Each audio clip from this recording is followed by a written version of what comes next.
हमारे यहाँ मौसम जब सावन भादों का हो या कभी बहुत गर्मी का हो तो कई बार ऐसी आंधियाँ चलती हैं कि देखते ही देखते आसमान जो है वो बिल्कुल आपको लगता है कि दिन में रात हो गई है और बहुत तेज़ हवा चलती है जिसको आप सही मानों में कहते हैं कि एक तूफ़ान होता है जो आपकी नज़रों के सामने होता है। कॉलेज से वापस आया करते थे तो गांव जाने के लिए रास्ते में तांगे का सफ़र करना पड़ता था।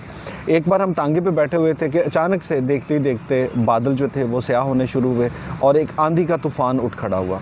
अब उस तूफ़ान के आने के बाद इतनी तेज़ आंधी थी कि यकीनन उसमें सफ़र करना मुश्किल था। तो तांगे वाले भाई ने पहला काम जो किया वो ये था कि नहर के साथ जो खेतों में थोड़ी नीचे जगह थी वहाँ पे उसने अपना तांगा रोक के खड़ा कर लिया और हमें कहने लगा कि आप बेटे यहाँ पे बैठ जाएं। तो हम चूँकि एक मस्ती होती है, हमने कहा जी नहीं, खड़े होने की कोशिश करते हैं। उन्होंने कहा जी कि पहले तो आपने किसी दरख्त के नीचे नहीं लेटना, दरख्त के नीचे नहीं ठहरना क्योंकि आंधी बहुत तेज़ है, दरख्त गिर सकते हैं। और दूसरा काम ये है कि आपने कोशिश करें खड़े भी ना हो, ऐसी हवा बहुत तेज़ है कहीं गिर जाएंगे, तो चुप करके कहीं पे बैठ जाएं। खैर वो एक सिलसिला था तूफ़ान का जो कि ज़्यादा से ज़्यादा 20-25 मिनट रहा और उसके बाद वो आसमान साफ़ हो गया। लेकिन उस सफ़र से मुझे ये समझ आ गई कि कई बार ऐसे होता है कि अगर तूफ़ान हो आपके इर्द गिर्द तो ऐसे में आप अगर कहें ना कि मैं एक दरख्त बन के उसके सामने खड़ा हो जाऊंगा तो हवा आपको उड़ा के ले जाती है। और उसके मुकाबले में कभी आप चुप करके थोड़ी देर के लिए तहम्मुल के साथ बैठ जाएं, इंतज़ार कर लें, तो हालात बेहतर होना शुरू हो जाते हैं। शायद इसके बाद भी ज़िंदगी में कभी भी आंधी आई तो सड़कों पे गुज़रते हुए आपने भी देखा होगा कि बड़े बड़े दरख्त जो है वो तो गिरे होते हैं लेकिन कभी घास जो है वो नहीं गिरती, क्योंकि जब तूफ़ान आ रहा होगा तो जो उसके सामने जितना अकड़ के खड़ा होगा यकीनन उसका नुकसान होगा। अच्छा, इसके बाद मुझे अपने बचपन का एक ऐसा जो एक्सपीरियंस है वो याद है जो कि सिर्फ मेरा नहीं है। मैं 100% यकीन से कह रहा हूँ कि ये तजुर्बा आपने अपनी ज़िंदगी में लाजमी किया।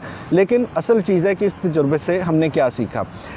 हम रास्ते में चलते हुए कभी थोड़ा सा आगे सड़क पे पानी आ जाए ना तो कई बार आपको वो फलांगना पड़ता है, और अगर पानी थोड़ा ज़्यादा हो तो आपको लगता है कि आप खड़े खड़े छलांग लगाएंगे तो पानी में गिर जाएंगे।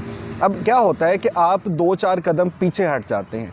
अब कहने को जो देखने वाला है वो ये समझता है कि आपको तो आगे जाना था, आगे पानी आ गया और आप पानी को देख के पीछे हट गए हैं। हालांकि आपको पता होता है कि आप 2-4 कदम पीछे हटेंगे, उसके बाद एक रफ्तार के साथ आप आएंगे, आप फलांगेंगे और आप अपना सफ़र जारी रख सकेंगे। तो वक्ती तौर पे कई बार ऐसे होता है कि आपके सामने ऐसी मुश्किल, ऐसे हालात या कोई ऐसा शख्स होता है कि आपको अपनी बात से 1-2 कदम पीछे हटना पड़ता है। अब उस पीछे हटने का हरगिज़ ये मतलब नहीं है कि आपने अपना मकसद छोड़ दिया, उसका हरगिज़ ये मतलब नहीं है कि अब आप ये काम नहीं करेंगे।